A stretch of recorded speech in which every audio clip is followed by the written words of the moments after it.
Ganito kasi Okay. yung nangyari. Friend siya ng mga kapatid ko and kilala din siya ng tatay ko. So, kilala siyang rapper, hindi ko kasi ma-name drop kasi Sabihin mo na ano, Vanessa, kasi meron ka namang mga pruweba na siya yun eh, dahil sa mga text niya or whatsoever. Let's get it straight.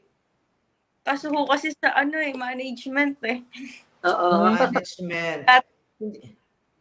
pero isa lang po ang sasabihin ko, pinag-iisipan po nila na si Iskasta Cleon pero hindi po si Iskasta Cleon.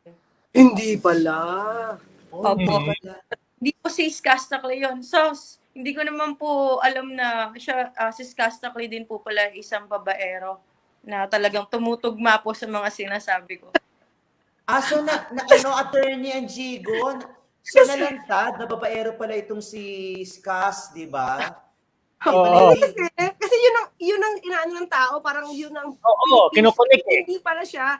Kasi sa comment description si Vanessa, sabi niya, hindi ka rapper na hindi naman ikaw pogi. Feeling pogi lang. So parang, di ba? Yun yung description mo, di ba? Nag-post na po ako kanina, sabi ko, hindi nga si Iskasta Cleon, sabi ko sa kanila. Ayaw po nilang maniwala.